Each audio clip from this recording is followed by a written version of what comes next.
Hello, this is doctor Kiran. డయాబెటీస్లో చెప్పుకుంటూ పోతే చాలా విషయాలు ఉంటాయి మనకి.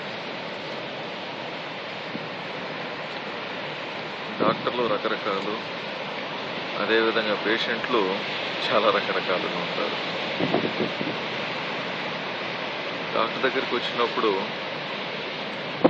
వైద్యం తీసుకొని వెళ్ళిపోవటం అనేది జరగదు డయాబెటీస్ వైద్యంలో.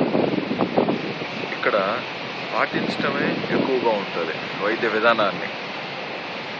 సో ప్రతి పేషెంట్కి వైద్య విధానం వేరే వేరేగా ఉంటుంది. వాళ్ళ అవసరాలను బట్టి, వాళ్ళ స్వంత ఇన్సులిన్ ఉత్పాదన బట్టి, వాళ్లకు వాళ్లకు మందులు పనిచేస్తున్న స్థితిని బట్టి అవసరాలు కొద్దీ మారుతూ ఉంటాయి. ఖర్చు గురించి మాట్లాడితే, ఈ గత 6-7 ఏళ్లలో ఇన్సులిన్ రేటు ఏం పెరగలేదు. అప్పుడు ఎంత ఉన్నిందో ఇప్పుడు అంతే ఉంది. కాకపోతే ఇప్పుడు కొత్త ఇన్సులిన్లు వచ్చాయి, వీటి ఖర్చు ఎక్కువ ఉంది. మనం పాత ఇన్సులిన్లే వాడుకోగలిగితే అప్పుడు అదే రేటు ఉంది, ఇప్పుడు వాటి రేటు అదే ఉంది. షుగర్ టెస్ట్ కూడా 6-7 ఏళ్ల క్రితం ఎంత రేటు ఉండిందో షుగర్ టెస్టు, ఈరోజు కూడా అదే రేటే ఉంది. షుగర్ టెస్ట్ రేట్లు పెరగలేదు, కాకపోతే ఇతర టెస్టులు పెరిగాయి. సో ఈ ఇతర టెస్టుల అవసరాలు, ఈ లేటెస్టుల మందుల అవసరాలు ఉన్నప్పుడే ఖర్చు పెరుగుతోంది. వీటిని మనము కష్టపడేదాన్ని బట్టి ఈ ఖర్చులు తగ్గించుకోవచ్చు. సో మంచిగా వ్యాయామం చేసుకుంటూ, ఆరోగ్య విధానాన్ని చక్కగా పాటిస్తూ, మందులు రెగ్యులర్గా వేసుకుంటూ ఉంటే ఈ ఖర్చు అదనంగా ఉన్న మందులు అవసరాన్ని మనం దూరంగా ఉంచవచ్చు. కానీ మన మనసు ఎప్పుడు వీటి పక్కే లాగుతూ ఉంటుంది. ఎందుకంటే వీటిని వేసుకోవటం సులువు. ఆహారానికి ముందైనా వేసుకోవచ్చు, లేదా ఆహారానికి తర్వాతైనా వేసుకోవచ్చు, లేదా ఒక పూట కొంచెం మర్చిపోయినా పర్వాలేదు, మరో పూట వేసుకున్నా పర్వాలేదు. సో ఇలాంటి పేర్లతో ఈ కొత్త మందులు విడుదల చేయబడుతూ ఉన్నాయి. సో ఖచ్చితంగా వీటికి ఒకసారి మనం అలవాటు అయ్యామనుకోండి, ఇదే మందులు అంటే అలవాటు అవటం ఇన్ ద సెన్స్ మానసికంగా, మనసులో మనం అలవాటు అయ్యామనుకోండి, ఇంకా వాటికి అలవాటు అవుతాం. కాబట్టి వాటి ఖర్చు కూడా మనకు పెరుగుతూనే ఉంటుంది. మన స్థితిగతులను బట్టి అవసరాలు ఎంతైనా కూడా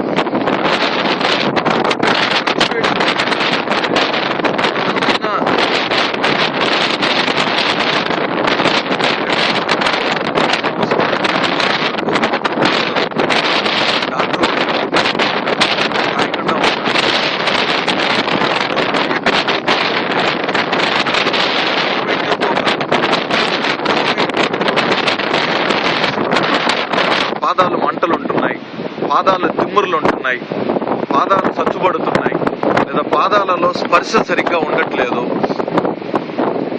పాదాలు చల్లగా అయిపోతున్నాయి. అలాంటప్పుడు ఏమవుతుంది, పాదాలకు సంబంధించిన టెస్టులు పెరుగుతాయి మనకి. ప్లస్ ఈ వైద్యం ఈ పాదాలకు సంబంధించింది ఒకసారి లేదా 2 సార్లు అయిపోయింది. మందులు వాడతాము, పక్షవాతం వచ్చినప్పుడు ఎలాగైతే మందులు వాడతామో వీటికి కూడా మందులు అలాగే ఉంటాయి. ఎందుకంటే వాటికి సమస్య ఒక రోజులో వచ్చింది కాదు కదా, ఒక రోజు. సో ఎప్పుడు కూడా మన సమస్య ఉందని ఒకసారి ఆలోచించాలి. రక్త ప్రవాహన ఇబ్బంది, నరాలకు, పాదాల నరాలకి కావాల్సిన పోషకాలు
వాటికి వైద్యం చేయాలి.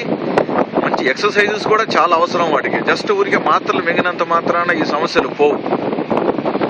వాటికి బాగా ఫుడ్ కేర్ చేయించుకోవాలి. పాదాలకు రక్త ప్రవాహానికి తోడ్పడేలాగా వ్యాయామం చేయాలి. ఇవన్నీ చేసినప్పుడు ఎంతో కొంత నయం ఉంటుంది. కొంతమందికి ఈ పాదాలు ఇబ్బందితో నిద్ర కూడా పట్టదు. వాళ్ళకి ఖచ్చితంగా మందులు కొంచెం ఎక్కువ అవుతాయి. అక్కడ కూడా వాళ్ళ ఖర్చు ఉంటుంది, ఎక్కువ ఖర్చు ఉంటుంది. కాకపోతే మనకు ఖర్చు ఎక్కడ పెరుగుతుందంటే, కొంతమందికి ఈ షుగర్ ఎక్కువ కాలం నుంచి ఉన్నప్పుడు భుజాలు ఫ్రోజన్ షోల్డర్ అంటాం కదా, చెయ్యి ఇలా మనకు పైకి ఎత్తడానికి రాదు, చెయ్యి ఇంతవరకు చాగిపోతుంది. సో ఫ్రోజన్ షోల్డర్ కూడా వైద్యం చేయాలి. అటువంటప్పుడు ఆర్థోపెడిషన్ లేదా మనకి ఫిజియోథెరపిస్టు సహాయం తీసుకోవాల్సి ఉంటుంది. అది కూడా కొంచెం ఖర్చుతో కూడినై ఉంటుంది. ఆ ఎక్సర్సైజ్ కూడా ఈ ఫ్రోజన్ షోల్డర్ బాగా అయిపోయిన తర్వాత చాలామంది మానేస్తారు. అది చాలా తప్పు. ఆ ఎక్సర్సైజ్ అనేటివి లైఫ్ లాంగ్ చేయాలి. ఇప్పుడు రైట్ షోల్డర్కి వచ్చింది అనుకోండి సమస్య, మనం వైద్యం చేయించుకొని రైట్ షోల్డర్కి నయమైంది, మళ్ళీ భవిష్యత్తులో లెఫ్ట్ షోల్డర్కి వచ్చే సమస్య ఉంటుంది. కాబట్టి ఏ జాగ్రత్తలు అయితే ఇప్పుడు మనం ఈ రైట్ షోల్డర్ కోసం తీసుకున్నామో, ఈ జాగ్రత్తలు లైఫ్ లాంగ్ లెఫ్ట్ షోల్డర్ కూడా తీసుకుంటూ ఉంటే ఈ సమస్య మళ్ళీ మనకి రెండు భుజాలకి రాకుండా ఉండే అవకాశాలు ఎక్కువగా ఉంటాయి మనకి.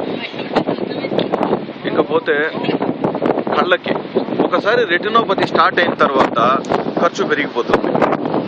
రెటినోపతికి కావాల్సిన ట్రీట్మెంట్ కొంచెం ఖర్చుతో కూడిందనమాట. రెటినోపతి రానంత వరకు రాకుండా మనము జాగ్రత్త పడాలి. కానీ వచ్చిన తర్వాత ఖర్చు తగ్గిద్దామంటే మన చేతుల్లో ఉంటుంది. చక్రవడ్డీలు పడిపోయిన తర్వాత మన చేతులు ఎలాగైతే అలాగే. కాబట్టి డయాబెటీస్లో మనం గమనించేది ఏదైనా సరే నివారణ. డయాబెటీస్ రాకుండా జాగ్రత్త పడాలి. ఒకవేళ వచ్చిందనుకోండి, దానివల్ల ఇతర సమస్యలు రాకుండా జాగ్రత్త పడాలి. ఒకవేళ ఇతర సమస్యలు కూడా వచ్చాయనుకోండి, అది అందరితో ఆగేలాగా జాగ్రత్త పడాలి. ఈ విధంగా డయాబెటీస్తో పాటు కొంచెం గుండె జబ్బు కూడా ఉందనుకోండి, అది మళ్ళీ ఖర్చు చాలా పెంచేస్తుంది. ఎందుకంటే కొన్ని మందులు సహజంగా వాడుతున్నవి గుండె జబ్బు వచ్చినప్పుడు కొన్ని వాడలేము. సో ఇక్కడ కూడా కాస్ట్ పెరుగుతుంది. అంటే తీసుకోవాల్సిన జాగ్రత్తలు కూడా రెట్టింపు అవుతాయి. అదేవిధంగా మోకాళ్ళ నొప్పులు ఉన్న వాళ్ళకి కూడా కాస్ట్ పెరిగిపోతుంది. ఎక్సర్సైజ్ తక్కువ ఉంటుంది వాళ్ళకి మోకాళ్ళ నొప్పుల వల్ల. సో ఎక్సర్సైజ్ కావాల్సిన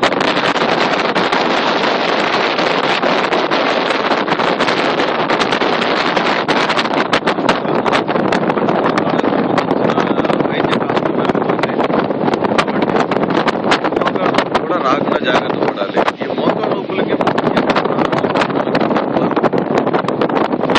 మనిషి ఎక్కువ బరువు ఉన్నప్పుడు మోకాళ్ళ నొప్పులు అనేవి ముఖ్యంగా రావడం మనం చూస్తాం.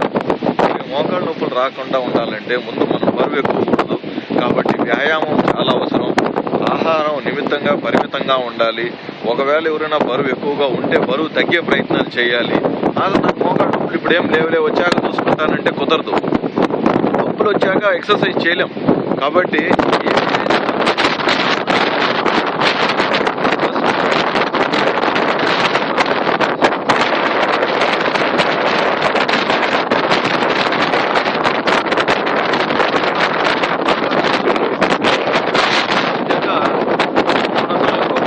మాత్రం ఏదైతే మనం వాడుతూ ఉంటామో, లివర్ ప్రాబ్లం ఉన్నప్పుడు వీటిని వాడలేము. వీటికి వాడాల్సిన మందు 10 రెట్లన్నా రేటు ఎక్కువ ఉంటాయి. మోస్ట్లీ పేటెంటెడ్ డ్రగ్స్ అయి ఉంటుంది. లివర్ ప్రాబ్లం ఉన్నప్పుడు 6 నెలలకి లివర్ టెస్టులు కూడా చేయాల్సిన అవసరం కనపడుతూ ఉంటుంది. అదేవిధంగా కిడ్నీ ప్రాబ్లం మనకు ఖర్చు పెరిగిపోతుంది. సహజంగా వాడుతున్న మందుల్ని అక్కడ వాడలేము. కాబట్టి